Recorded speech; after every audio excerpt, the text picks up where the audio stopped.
Starlight Keep HFY presents The Harmonium Conspiracy, Chapter 1, A Fragile Peace.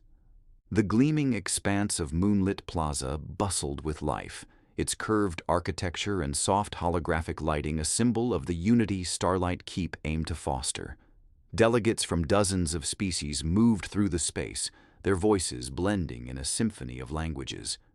Alien artisans displayed wares, diplomats exchanged guarded smiles, and traders brokered deals. Tonight's event, the signing of a truce between the long-feuding Talari Dominion and the Zirin clans, was a triumph for diplomacy, and for Seraphine Moonshadow, its chief architect. At the center of the plaza, Seraphine stood poised, her midnight blue robes shimmering faintly under the plaza's ambient glow. Beside her, Eldrick Thornwood, human commander of Starlight Keep, looked slightly less relaxed, his sharp eyes scanning the crowd. "You should enjoy this, Commander," Seraphine said, her voice calm.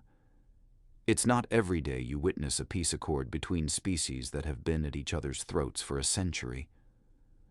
Eldrick grunted. "Forgive me if I stay wary.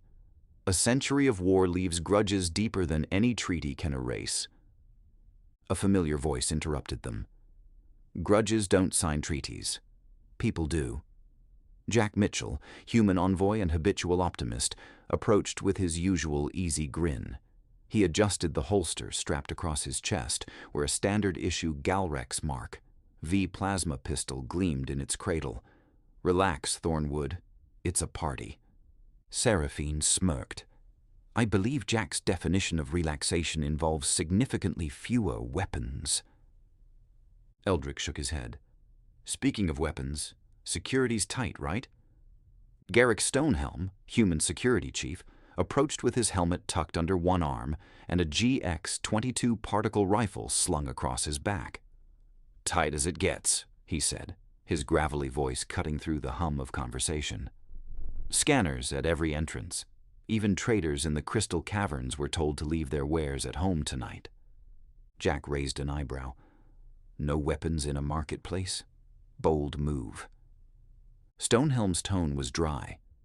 "Not my call, but it's better than a firefight breaking out in the middle of a peace celebration." As the dignitaries of the Talari Dominion and the Zirin clans took the stage, the crowd's buzz quieted.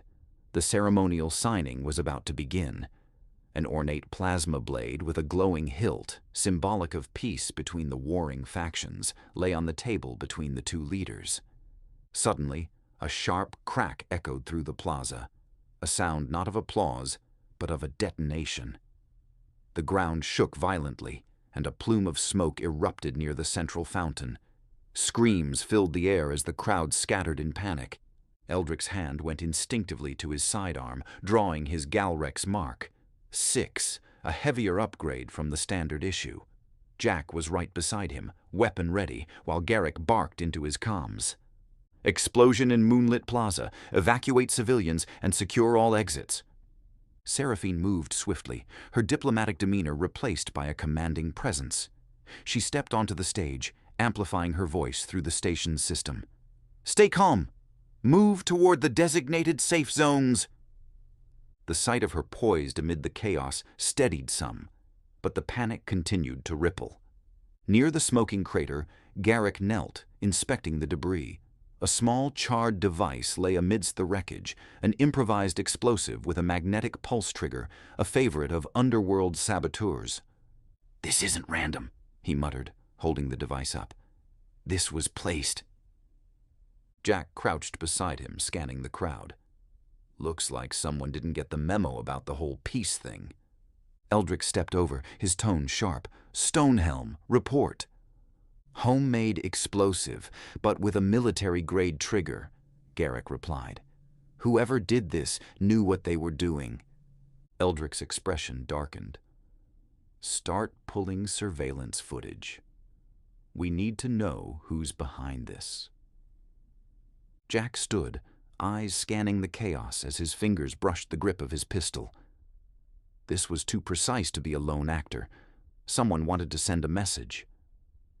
Seraphine approached, her staff glowing faintly with protective energy. And the message was received loud and clear. This act of sabotage could undo everything we've worked for. Minutes later, they all entered the dimly lit command center overlooking the plaza. Footage of the explosion played on a loop. Garrick, Jack, and Seraphine stood alongside Thorin Ironstar, the alien engineer tasked with maintaining the station's infrastructure. His mechanical eyes whirred as he analyzed the debris reports. "The explosive's placement was deliberate," Thorin said. "The magnetic pulse was designed to cause structural damage while minimizing casualties. This wasn't meant to kill. It was meant to destabilize." Garrick nodded grimly. "And here's the kicker." He tapped a screen, displaying a shadowy figure planting the device. The figure's build was unmistakable. Human. Jack leaned closer, his jaw tightening. "You've got to be kidding me!" Seraphine's voice was calm, but her fronds shifted subtly, betraying her concern. "This will be all the proof the Dominion and the clans need to renew hostilities, and to turn their ire toward humanity." Eldrick folded his arms. "Whoever did this is trying to frame us. But why?" Seraphine's gaze was steady. "To destroy the peace, and perhaps to destroy this station." Jack sighed, holstering his weapon. "Looks like we've got ourselves a mystery." Chapter 2. Accusations. The mood in Moonlit Plaza had soured. The once celebratory atmosphere was now thick with tension as station security cordoned off the blast zone. Delegates murmured in hushed tones, their gazes flickering toward the humans among the crowd. Anger simmered beneath the surface, threatening to boil over. In the security command center, a dimly lit room filled with holoscreens displaying footage from every corner of Starlight Keep, Garrick Stonehelm stood with his arms crossed. The footage of the explosion site replayed on the largest screen. Beside him were Jack Mitchell, Seraphine Moonshadow, and Thorin Ironstar, the station's chief engineer. Garrick's gruff voice broke the silence. "There's no denying it. The figure's human." Jack frowned, leaning forward to examine the blurry image. The saboteur was cloaked in shadows, their features obscured, but their build was unmistakably human. "You can't be sure of that," Jack argued, his tone sharp. "Plenty of species could mimic a human's shape. Talari infiltration units are known for that kind of trickery." "Maybe," Garrick replied, "but this tech is Earth standard." He gestured to the bomb schematics projected beside the footage. "The magnetic pulse trigger? It's a dead giveaway." Jack slammed a fist on the console, frustration etched across his face. "So we're guilty by association now?" "That's convenient." Seraphine stepped between the two men, her voice calm yet commanding. "Enough. Fighting among ourselves won't uncover the truth." She turned to Garrick, her silver eyes unflinching. "You're security chief. You've worked with humans long enough to know better than to jump to conclusions." Garrick sighed, running a hand over his close-cropped hair. "It's not about what I believe, Ambassador. It's about what they'll believe." He nodded toward the live feed of the plaza, where alien factions were beginning to gather in heated debate. The camera zoomed in on Korath Vir, a Talari delegate with a sharp, angular face and piercing eyes. His voice boomed across the plaza. "This attack bears the hallmark of human aggression. Their presence here has always been a risk. Now it's a threat." Jack shook his head. "That guy's been itching for an excuse to kick us off this station." "And now he has one," Seraphine replied grimly. She turned to Garrick. "What measures are in place to contain this?" "Contain?" Garrick scoffed. "You mean stop it from turning into a riot? My team's already spread thin." The door slid open, and Lyra Star Whisper entered, her ethereal presence drawing everyone's attention.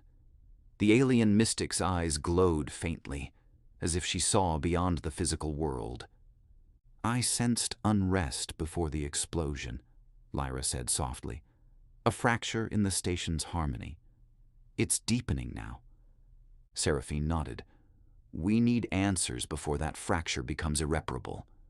She took her leave. Jack turned to Garrick. "Then let's go through the footage again, frame by frame. There's got to be something we missed."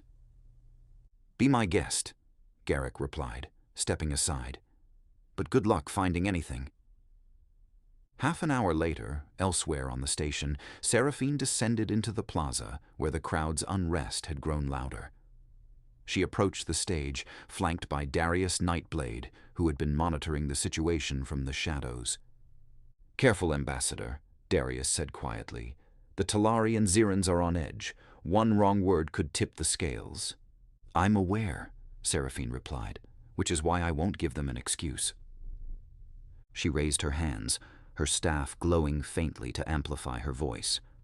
"Citizens of Starlight Keep, I implore you to remain calm." The crowd quieted slightly, though murmurs persisted. "This act of sabotage is reprehensible," Seraphine continued, "but we must not let it divide us. The truth will come to light, and justice will prevail." Korath Vir stepped forward, his expression fierce. "And what of the evidence, Ambassador? A human was seen planting the device. Will you deny what is plain to see?" Seraphine held his gaze, unyielding. "I deny nothing but the rush to judgment. Evidence can be fabricated, as you well know, Korath. If we condemn an entire species without due process, we undermine everything this station stands for." A murmur of agreement rippled through part of the crowd, but Korath was undeterred. "You speak of unity, yet humans have brought nothing but chaos. They do not belong here." Jack, arriving just in time to hear Korath's words, couldn't hold back. "That's a load of—" Seraphine raised a hand, silencing him with a look. She turned back to Korath. "Humans belong here as much as anyone, and until the investigation is complete, I suggest you focus on building bridges, not burning them." Korath glared but said nothing more, retreating into the crowd. Back in Security Command, Jack paced as Garrick replayed the footage. "There's something off about this," Jack said, half to himself.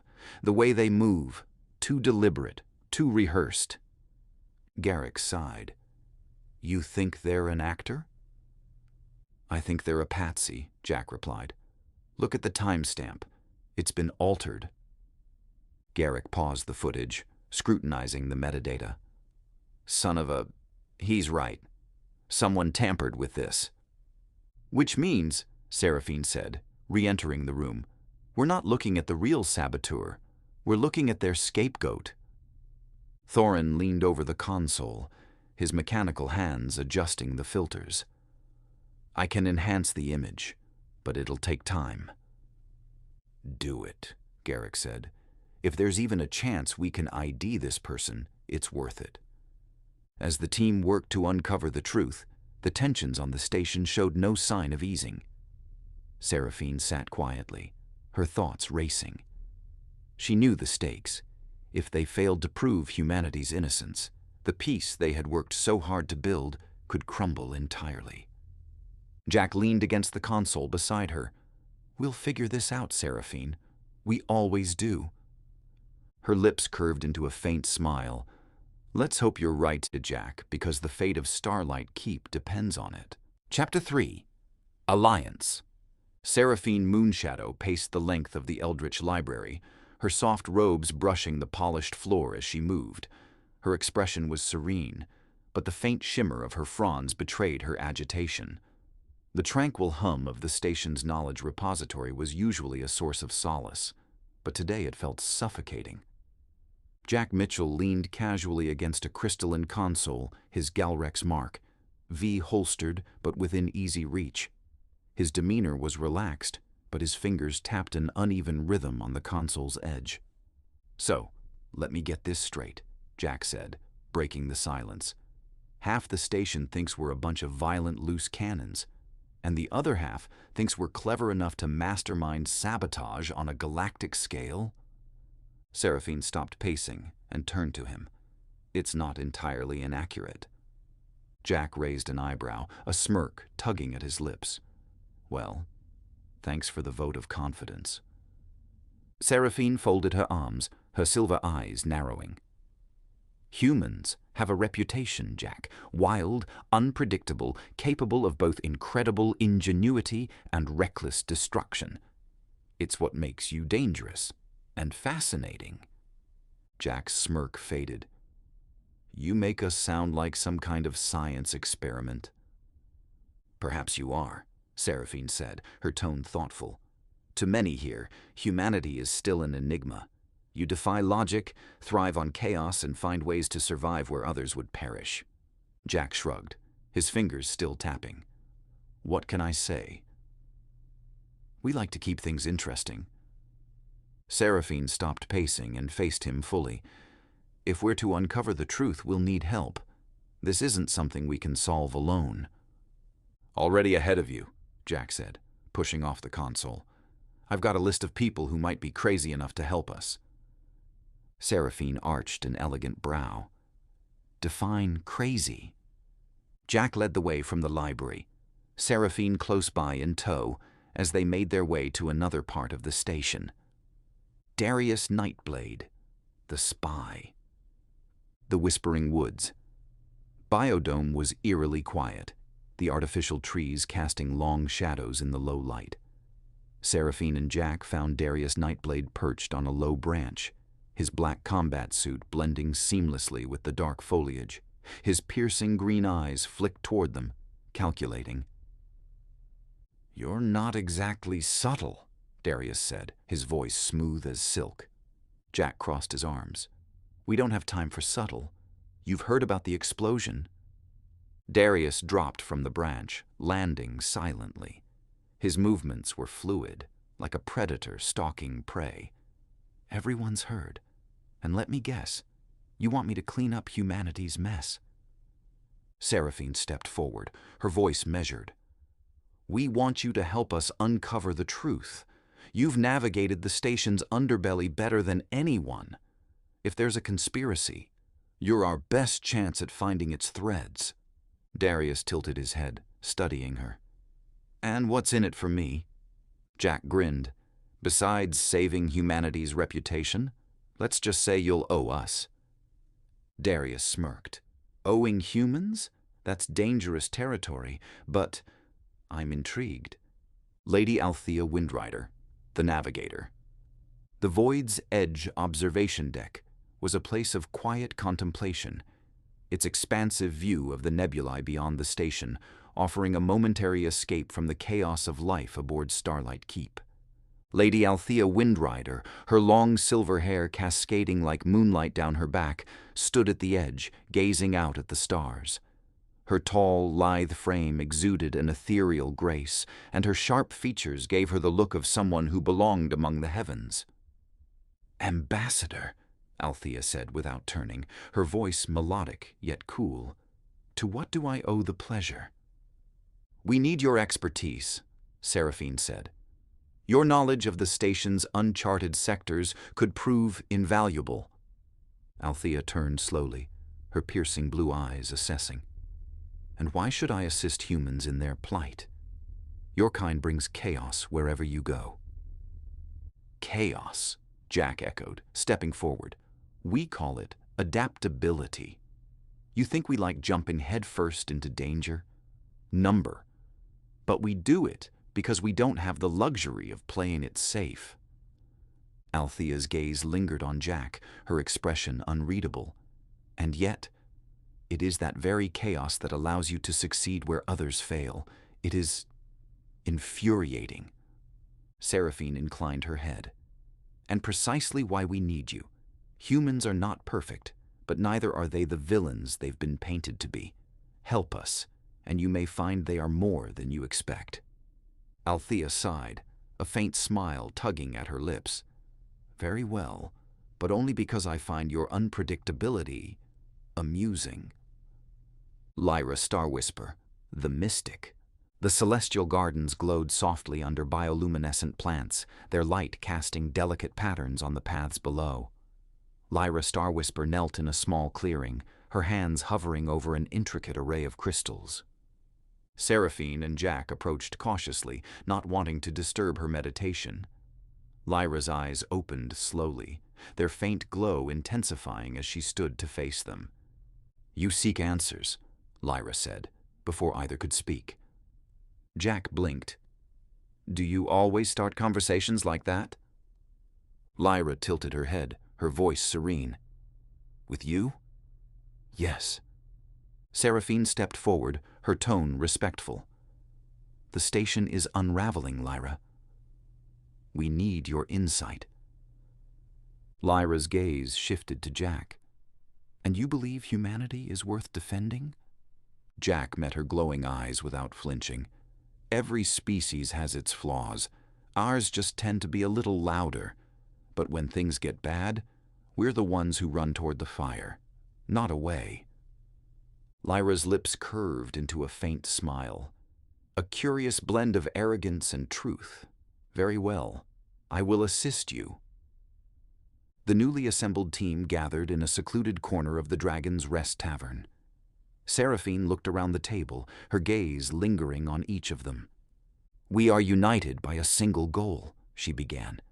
"To uncover the truth and preserve the peace this station was built upon." Jack raised his glass. "And to prove humanity isn't the enemy." Darius smirked. "Let's hope you're right, Mitchell." Lady Althea leaned back, her arms crossed. "This is either brilliance or madness. Perhaps both."